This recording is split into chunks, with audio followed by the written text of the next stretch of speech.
വെണ്ടയ്ക്കയും തക്കാളിയും ഇഷ്ടമില്ലാത്ത ഒരുപാട് പേരുണ്ട് കേട്ടോ. പക്ഷേ ഈ വെണ്ടയ്ക്കയും തക്കാളിയും വെച്ചിട്ട് നല്ല ടേസ്റ്റ് ആയിട്ടുള്ളൊരു കറി നമുക്ക് ഉണ്ടാക്കിയെടുക്കാം കേട്ടോ. ചാറ് കറിയാണ്. അതിന് വേണ്ടി ഞാനിവിടെ 1/4 കിലോ വെണ്ടയ്ക്ക എടുത്തിട്ടുണ്ട്. നന്നായിട്ട് കഴുകി ഇതുപോലെ കട്ട് ചെയ്തെടുക്കണം.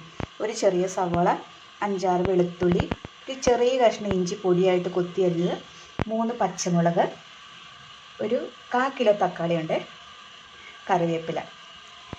ഇത് തേങ്ങാപ്പാലാണ്. ഇത് 1-ാം പാല്, ഇത് 2-ാം പാല്. നമുക്കിത് ഇത്രയും സാധനങ്ങളൊന്ന് വഴറ്റിയെടുക്കാം.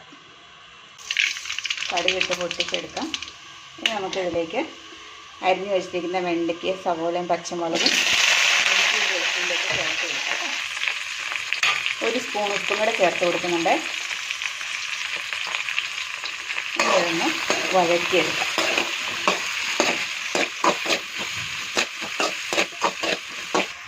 വെണ്ടയ്ക്ക പകുതി വേവായിട്ടുണ്ട്.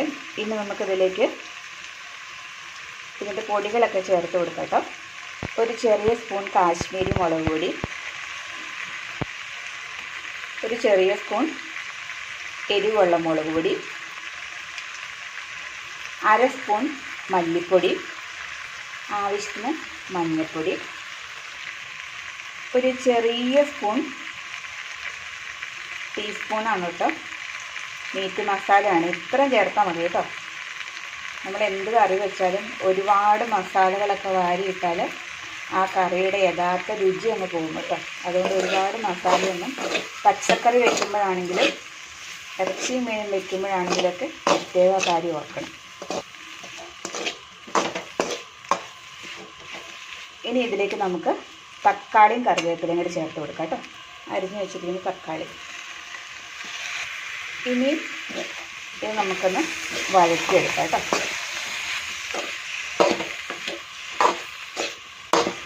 ഈ സമയത്ത് ഉപ്പ് കുറവാണെങ്കിൽ നമുക്ക് ചേർത്ത് കൊടുക്കാം. അല്ലെങ്കിൽ തേങ്ങാപ്പാൽ ഒഴിച്ചിട്ട് ചേർത്ത് കൊടുത്താലും മതി കേട്ടോ. 2-ാം പാൽ ഒഴിച്ചതിന് ശേഷം ചേർത്ത് കൊടുത്താലും മതി. ഇതൊന്ന് വഴറ്റിയെടുക്കാം. തക്കാളി നന്നായിട്ട് വഴറ്റിയെടുത്തിട്ടുണ്ട് കേട്ടോ. ഇനി ഇതിലേക്ക് നമുക്ക് തേങ്ങാപ്പാൽ പിഴിഞ്ഞ് വെച്ചിട്ടില്ലായിരുന്നോ, അതിൻ്റെ 2-ാം പാൽ ചേർത്ത് കൊടുക്കാം കേട്ടോ. ഈ സമയത്ത് നമുക്ക് ഉപ്പ് ചേർത്ത് കൊടുക്കാം. അത് ഉപ്പ് കുറവാണെങ്കിൽ ഞാനിപ്പോൾ നോക്കിയപ്പോൾ ഉപ്പുണ്ട് കേട്ടോ പാകത്തിന്. അതുകൊണ്ട് ഞാനിത് 2-ാം പാൽ ചേർത്ത് കൊടുക്കുന്നില്ല കേട്ടോ. 2-ാം പാൽ ചേർത്ത് കൊടുത്തിട്ട് ഒരു 2-3 മിനിറ്റ് ആയിട്ടോ നന്നായിട്ട് തിളച്ചു കേട്ടോ. ഇനി ഈ തീ ഒന്ന് നമുക്ക് കുറച്ച് വെക്കണം. അതിന് ശേഷം വേണം നമുക്ക് 1-ാം പാൽ ഇതിലേക്ക് ചേർത്ത് കൊടുക്കണം. 1-ാം പാൽ ചേർത്തിട്ട് തിളയ്ക്കണ്ട കേട്ടോ. പയ്യെ ഒന്ന് ചൂടായി വന്നാൽ മതി. പക്ഷേ നമ്മൾ 1-ാം പാൽ ചേർത്ത് കൊടുക്കണം മുമ്പ് തീ ഒന്ന് കുറച്ച് വെച്ചിട്ട് തിളയൊന്ന് കുറച്ചെടുക്കണം. എന്നിട്ട് വേണം 1-ാം പാൽ ഇതിലേക്ക് ചേർത്ത് കൊടുക്കാൻ. തേങ്ങാപ്പാൽ തന്നെ ചേർത്ത് കൊടുക്കണം കേട്ടോ. പശുവും പാൽ ഒന്നും ചേർത്ത് കൊടുക്കരുത്. നല്ല ടേസ്റ്റുള്ള ഇത് അറിയാം കേട്ടോ. ഇത് നമുക്കിതിലേക്ക് 1-ാം പാൽ ചേർത്ത് കൊടുക്കാം. 1-ാം പാൽ ചേർത്തതിന് ശേഷം കറി വെട്ടി തിളയ്ക്കരുത്. ആ കാര്യം പ്രത്യേകം നോക്കണം. പയ്യെ ഒന്ന് തിളയ്ക്കാൻ തുടങ്ങിയാൽ മതി കേട്ടോ.